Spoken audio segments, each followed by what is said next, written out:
They laughed when I arrived. Heels scuffed, dress plain, hair swept into a no-nonsense bun. She probably borrowed that dress, my sister Heather whispered to her fiancé with a smirk. They called me poor, pitiful, the family disappointment who had chosen the kitchen over courtrooms and corner offices. I smiled and said nothing. Let them think what they want. They didn't recognize the scent of rosemary-laced lamb, the wine curated for this exact meal, or the servers trained in my vision. They didn't notice how every detail of their exclusive dinner was mine, crafted, refined, perfected. Then Marcus, my senior server, approached with practiced grace. He set the check down, glanced at me, and asked, "Shall I tell them now, chef?" I gave a slight nod. "Welcome back, Chef Arya. Your usual table is ready for the investor tasting." Silence. Wide eyes. A fork dropped. My sister blinked twice. Turns out, the poor girl they mocked, she owns the place. So, should I offer them dessert or just let them chew on the truth? My name is Arya Whitmore, and once upon a time, I believed love and loyalty within a family were unshakable truths.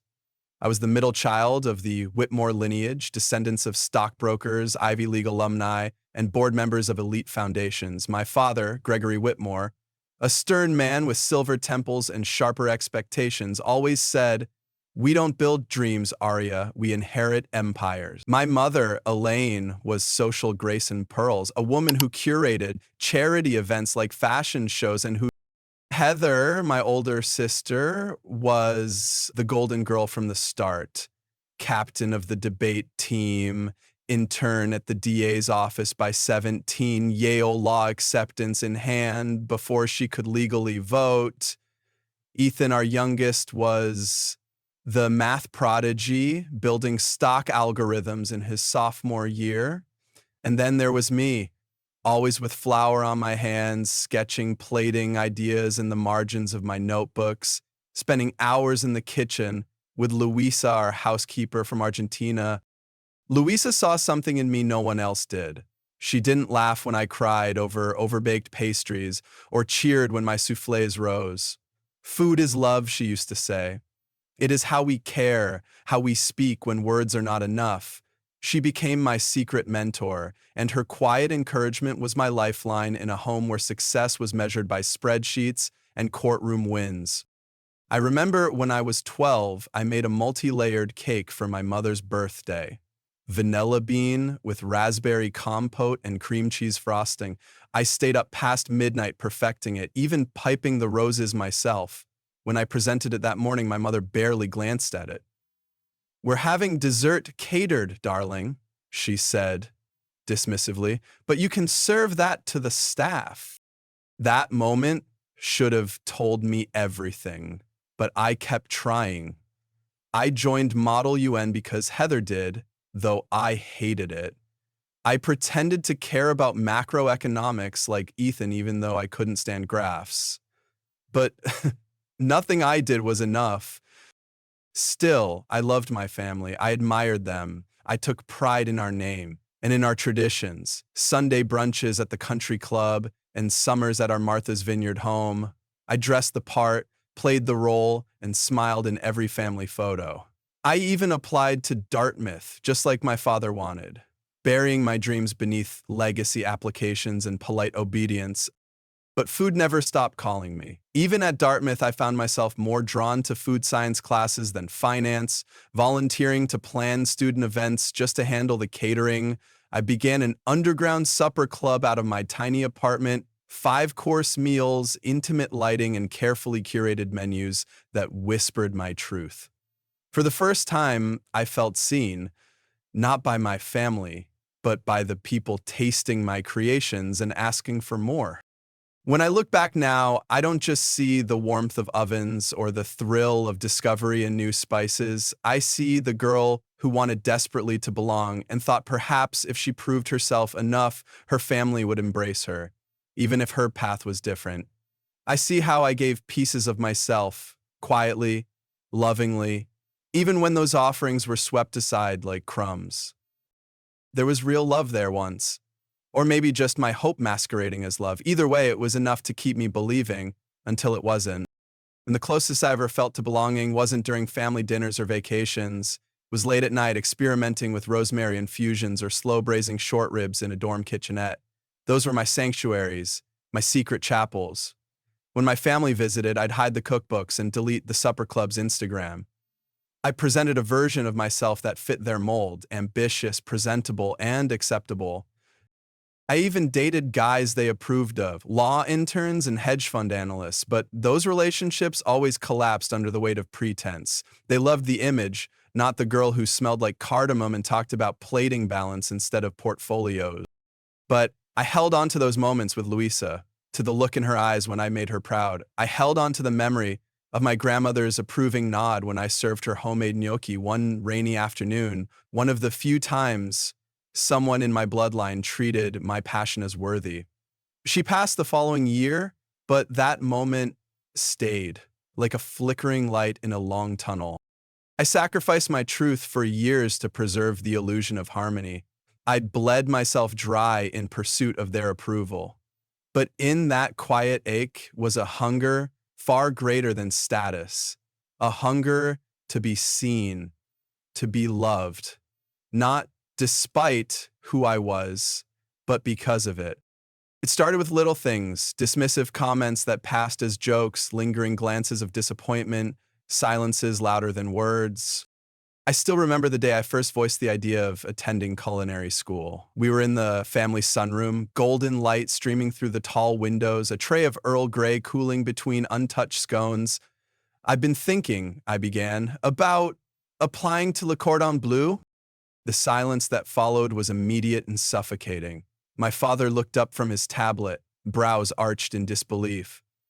"To what? Become a cook?" My mother didn't even glance at me. "That's for people who don't have options, Arya. You're a Whitmore." "I want to learn professionally," I said, my voice small but steady. "Food is more than a hobby for me." "You're chasing steam," my father muttered. "This family doesn't play with ladles, we lead firms." After that, they didn't yell, they didn't forbid me, they simply erased the conversation, pretended it never happened. Every future discussion of my academic plans conveniently skipped over that moment like a deleted scene from a sanitized script.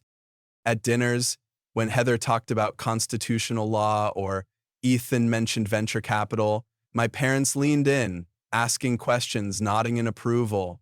When I tried to share a story about a local chef's workshop or a dish I was developing, the topic quickly shifted to wedding plans, IPOs, or summer homes. One evening, I invited them to a pop-up dinner I was organizing with other aspiring chefs. I sent the invite with trembling fingers. No one replied. The night came and went. They never even acknowledged the message. They weren't cruel, not in the traditional sense. No shouting, no punishment, just indifference, as if choosing food had made me invisible. Even at family gatherings, I was cast as the quirky one to be humored. "How's your little kitchen project going?" an uncle once asked, not unkindly, but with that condescending tone people reserve for children selling lemonade on sidewalks. "Still playing with spices?" Heather would joke, sipping her wine, and everyone would laugh. Except me. The worst part wasn't their judgment, it was the way I began to internalize it. I started lying, downplaying my efforts. When classmates praised my supper club, I'd shrug it off. When professors encouraged my food writing, I'd change the subject. I became two versions of myself. The one who chopped onions until 2 a.m. and dreamt of Michelin stars, and the one who smiled tightly at brunches, pretending to be interested in equity markets. There were moments, sharp and painful, when I questioned everything. Was I being selfish, delusional? Maybe my family was right. Maybe ambition meant boardrooms and tailored suits, not grease-stained aprons and calloused hands. But every time I stepped into a kitchen, felt the sizzle of garlic hitting oil, tasted a sauce perfected after 10 iterations, I remembered who I was, even if they couldn't see it, especially then. The erasure wasn't limited to conversations, it seeped into the spaces between us. I noticed how my name disappeared from family newsletters, while Heather's courtroom wins and Ethan's investment accolades were highlighted. When my cousins graduated or got promoted, champagne flowed. When I hosted a sold-out food event, I received a half-hearted, "That's nice," during a group call. And birthdays? My gifts shifted from thoughtful trinkets to generic gift cards, as if they no longer knew what I valued. One year, my mother even gave me a self-help book titled How to Pivot Careers Effectively. The message was clear: your path is a mistake to be corrected. Then came the Christmas dinner that cemented it. I had baked a tray of croquembouche as a surprise dessert, golden, delicate, spun with sugar lace. I set it down proudly, watching the light catch the caramel threads. My father glanced at it and muttered, "Looks fragile." Heather laughed. "Hope it tastes better than it looks." No one touched it. Later, I found it half mashed in the trash. That night, I didn't cry. I packed my knives quietly and promised myself I'd never again beg to be seen in spaces that chose blindness. I had spent years trying to earn their applause. Now I would build something so undeniable they'd have no choice but to notice. The final fracture came in the middle of winter when the city was blanketed in snow and the silence between me and my family had become routine. I was 6 months into my MBA program at Wharton. On paper, it was perfect, prestigious, future-proof, everything my parents had dreamed of. But inside, I felt like I was slowly erasing myself. I sat through lectures on venture capital with a gnawing hollowness in my chest. The only part of the week I looked forward to were the Sunday evenings I spent volunteering at a local community kitchen, preparing meals for families who couldn't afford to dine out. One night, a visiting chef, a grizzled Frenchman named Laurent Balique, came to guest lecture in one of my entrepreneurship seminars.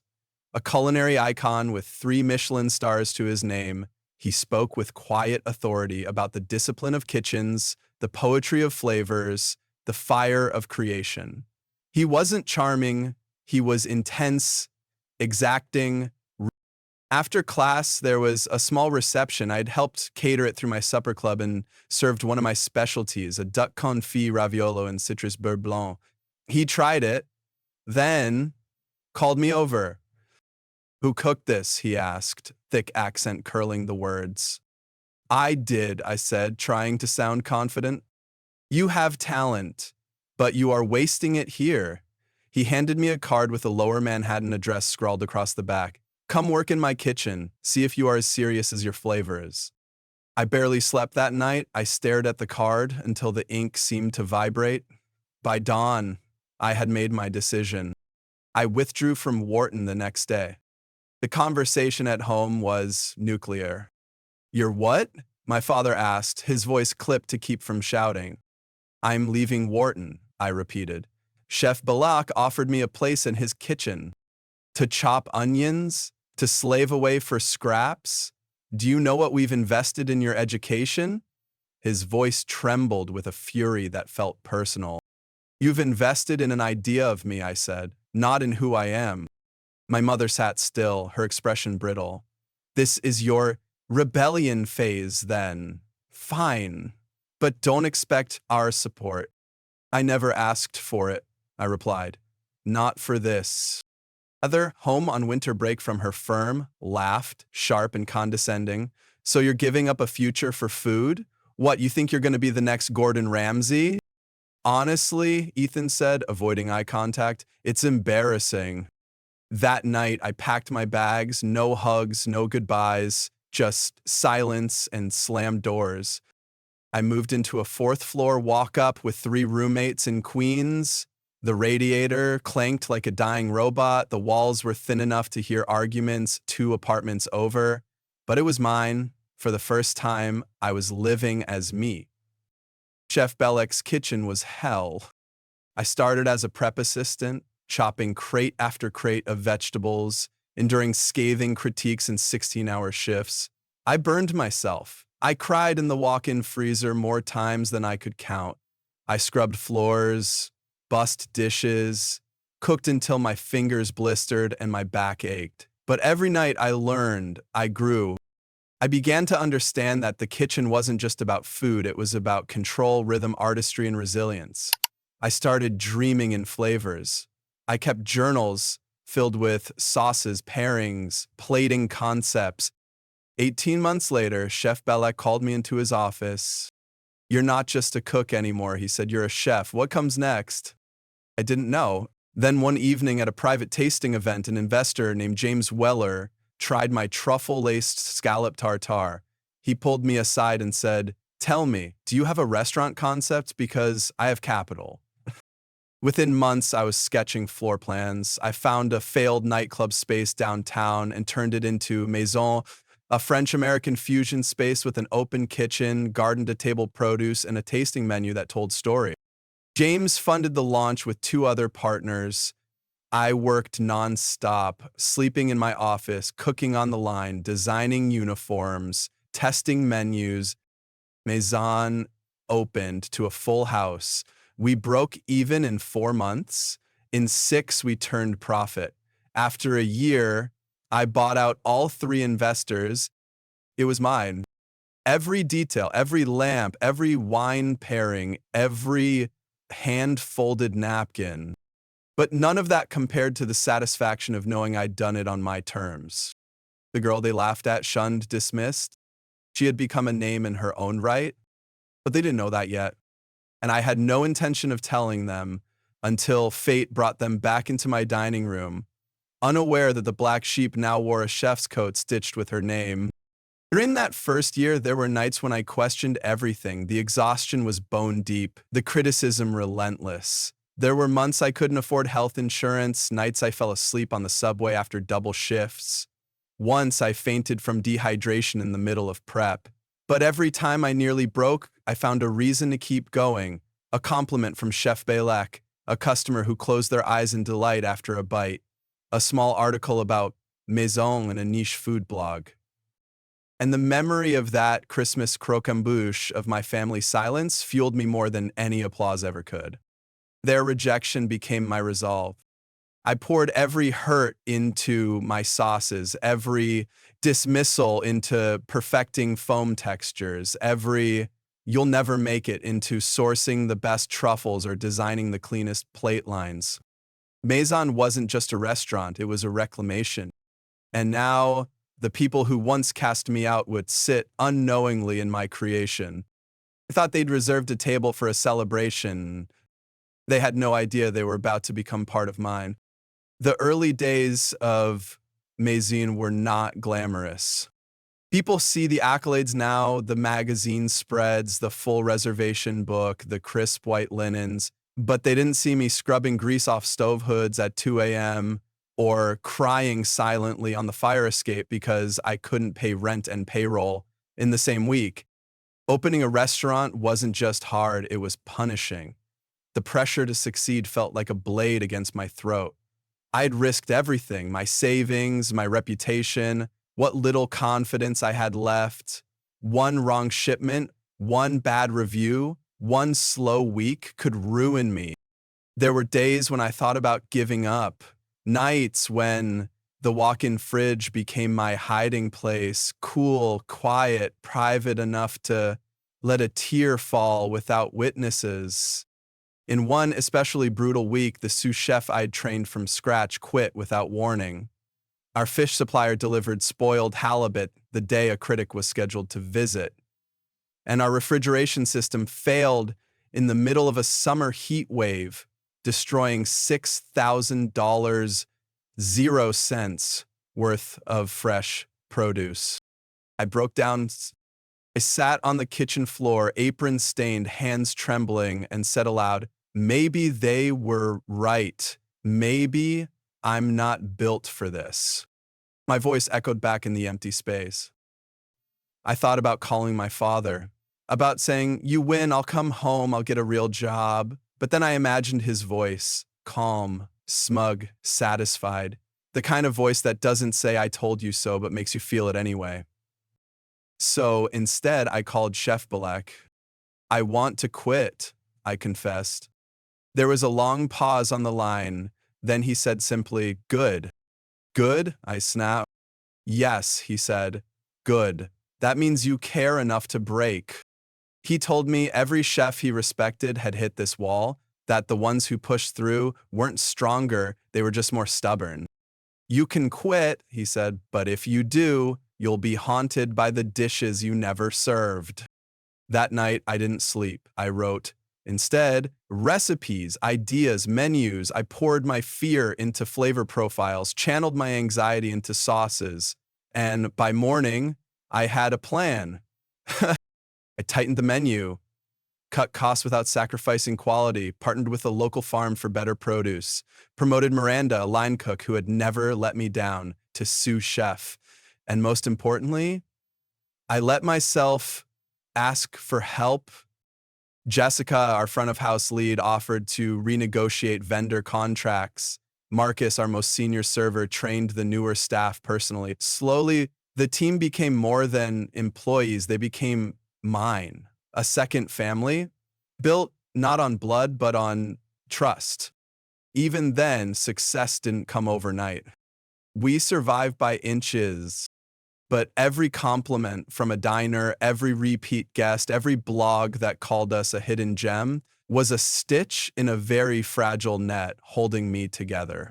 It wasn't just about staying afloat anymore. It was about honoring the girl who had once been told her dreams were embarrassing and proving her right to keep dreaming.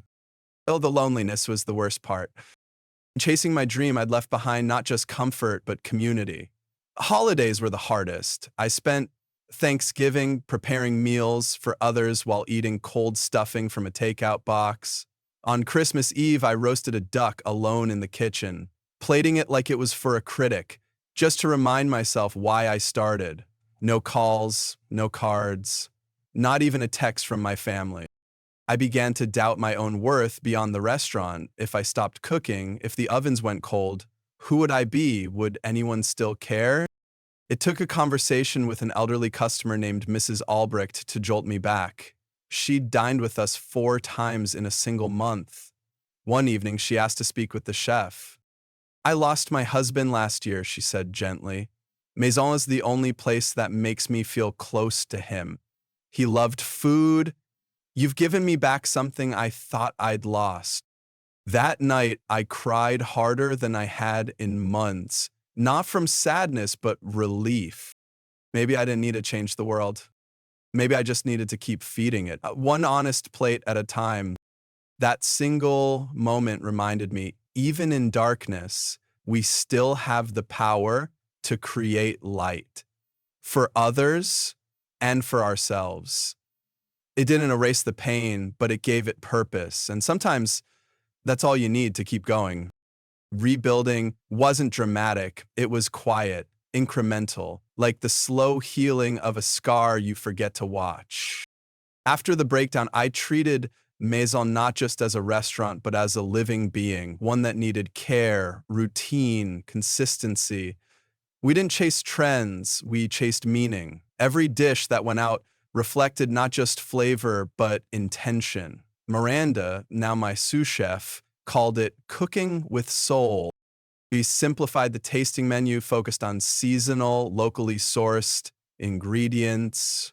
I introduced a rotating spotlight course each week, showcasing team members' creations. Giving my staff ownership transformed the kitchen. They stayed later, asked deeper questions, collaborated like artists. Critics started noticing. The local press published a feature calling us New York's best-kept secret. Then a travel food blogger with 1 million followers posted a rave review. Overnight, reservations jumped. I still remember refreshing the booking system that morning and seeing 3 months' worth of weekends disappear in minutes. But the real turning point came with Food and Wine magazine. They reached out for a profile on next-gen culinary visionaries. I almost said no. I wasn't used to being seen, not on this scale. But Miranda, bless her heart, looked at me and said, "You built this with fire. Let them feel the heat." So I said yes. The piece ran with a photo of me standing in the herb garden behind the restaurant, hands dusted in soil and thyme. They called Maison a temple to restraint and creativity, and named me the quiet fire reshaping American cuisine. That phrase stuck. Suddenly, I was being invited to panels, asked to mentor young chefs, approached for cookbook deals, but I didn't want to become a celebrity. I wanted to stay in the kitchen. So I made a rule: if any opportunity pulled me away from the stove more than it brought me back to food, I said no. Except one. An email arrived from the Department of Education. They were launching a pilot program to introduce culinary arts into underserved public schools and wanted me as a guest mentor. Something inside me leapt.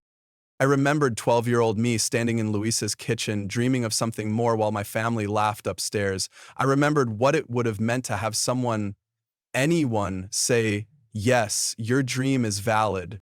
So I signed on. Every other Saturday, I taught a workshop in a borrowed school kitchen in the Bronx. The kids showed up hungry, not just for food, but for belonging. They chopped onions with focus, plated tacos like sculptures, asked questions no adult had ever taken seriously. Their hope humbled me. One girl, Zoe, stayed late every session. She reminded me of myself. Observant, driven, scared to ask for too much. One day, she nervously handed me a folded paper, a sketch of a dish she'd invented. Beet gnocchi with sage brown butter and lemon zest. "I don't know if it's good," she whispered. He blinked at the detail, the balance, the bravery. "It's brilliant," I said. "Come train with me at Mace." Her eyes widened. Yes, I nodded. Really? And just like that, I became more than a chef. I became a bridge.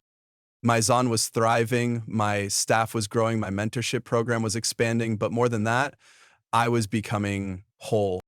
The version of me who once begged her family for crumbs of approval no longer lived here. In her place stood a woman who knew her worth. And the girl who once cried over wasted pastries, she had become someone who could turn even failure into flavor. Around this time, I also reconnected with a few chefs I had once admired from afar. Some of them remembered me from my earliest pop-up dinners. One invited me to co-host a charity gala. Another asked me to consult on a sustainability initiative for urban farming. Opportunities grew, but my core remained. Maison was my home. I trained new staff with the same patience I once wished someone had shown me. I wrote a proposal for a mentorship grant, won funding, and turned our unused storage room into a test kitchen for students like Zoe. There are still long nights, still burns and broken equipment and last-minute cancellations, but they didn't shake me like before. I had built something bigger than just survival. One morning, I stood outside Maison, coffee in hand, watching the city wake up. The sign over the door caught the light. I thought of my parents, of Heather, of how far I'd come, not to prove them wrong, but to prove myself right. Healing hadn't come in applause or success. It came in the quiet certainty that I had chosen the right path, and I was never turning back. The invitation came in a cream envelope, thick with pretense. Gold lettering embossed my sister's name, Heather Whitmore and Bradley Kingsley, cordially invite you to their engagement dinner. The location made me pause. Maison, my restaurant. They didn't know. Of course they didn't. Heather had likely chosen the venue for its exclusivity, its reputation, the whispered reviews from her firm's concierge. I could almost hear her saying, "It's the most impossible place to book." And now, she'd booked it, completely unaware that the girl she once laughed at was the woman behind the kitchen. I stared at the RSVP card for 3 days. Every instinct said, ignore it, let them have their soiree, let them clink their glasses and sneer at strangers' food without knowing it was mine. But another voice, calmer, steelier, spoke louder. Yeah. Not for validation, not for revenge, but for closure. So I replied, gladly attending. The evening arrived, wrapped in late spring warmth. I wore a black silk dress, understated but cut to perfection. My hair was swept into a low bun, Pearls, simple and elegant, circled my neck. To them, I would appear modest, maybe struggling, maybe still lost. Let them think so. Marcus, my head server, greeted me with a flicker of surprise. Not yet, I whispered. He nodded. From the entryway, I saw them. Heather in designer couture, our parents posed like royalty, Ethan and his wife, always polite, and Bradley, all shine and swagger, wearing his status-like cologne. As I approached, my mother scanned me from head to toe. Darling, she said, kissing both cheeks with just enough chill, you've arrived. On time, I replied, checking my watch. The dinner began with champagne and sideways glances. They asked vague questions about my culinary phase, implying it must be a temporary detour. Heather joked about minimum wage. My mother offered financial help if things get rough. They didn't even realize they were insulting me. That was the most cutting part. They simply assumed. The amuse-bouche arrived, compressed melon with fermented black garlic. Heather didn't touch hers. I don't do garlic, she sniffed. Course after course, they criticized. The duck was too rare, the pasta too small. My father ordered an $800, 0 cents Bordeaux, then claimed it was adequate. Bradley demanded overcooked meat. My staff handled it with grace. I stayed silent, biting my tongue so hard I could taste blood. Then came the check. Marcus placed it gently on the table. Bradley reached for it with that smug smirk, ready to flex, but his face fell as he saw the total. There must be a mistake, he muttered. Only the drinks are listed. Marcus turned to me. Shall I? I nodded. Welcome back, Chef Aria, he said clearly. Your usual table is ready for your investor tasting. The silence was seismic. My mother's wine glass stopped midair. My father blinked like he'd been slapped. Heather choked on her mineral water. I own Maison, I said simply. Every course you just insulted, I created it. Every server you dismissed, they're my team. This place, this impossible-to-book place, is mine. They didn't speak, couldn't. I let the silence sit. I didn't come tonight for applause, I continued. I came to see how you treat someone you believe is beneath you. Heather opened her mouth, closed it. My mother finally managed, but why didn't you tell us? Would it have changed how you treated me? No answer. My father reached for business mood composure. Aria, this is impressive. You clearly inherited. I held up a hand. I built this. Without your money, without your name, you don't get to claim it now. They wanted to backpedal, rebrand themselves as supportive, but it was too late. The damage was done, and I was done needing them. Marcus approached. Chef Miranda asks if you'll review the new summer dishes. Tell her I'll be right there, I said. I stood, looked them in the eyes. I have a business to run. And I walked away, past their stunned faces, past the legacy they clung to like armor, and into the kitchen I had built with my own scarred hands. I didn't slam the door. I didn't need to, because the silence behind me said everything. As I stepped into the kitchen, the familiar clatter of pans and rhythm of knives grounded me. Chef Miranda handed me a tasting spoon with a raised brow. You good? I've never been better, I said. He smirked. Then let's show them why they should have paid attention sooner. While we tasted the summer peach reduction and tweaked the grilled quail jus, I caught glimpses of my family through the glass partition. They were still seated, speaking in hushed tones, faces drawn with something unfamiliar, uncertain. Eventually, Ethan came to the kitchen door. I had no idea, he said. Maison, this is remarkable. Thanks, I replied, wiping my hands on my apron. You've built something real, Ariel. I know. I'm sorry I didn't believe in you earlier. I met his gaze. This time it felt honest. I gave him a nod. Better late than never. 10 minutes later, my mother approached too, lingering at the edge of the kitchen. We should celebrate brunch this weekend. Maybe, I said, if it's not at your club. We'll go wherever you choose, she said, voice softer than I remembered.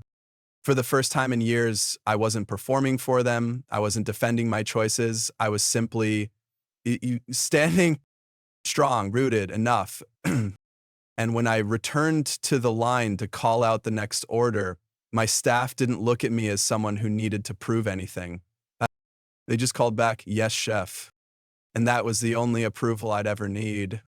The days following the dinner passed in a whirlwind of quiet revelations.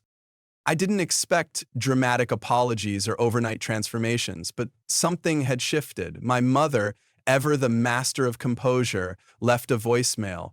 "We're proud of what you've done, Aria." Her voice trembled slightly before the line disconnected.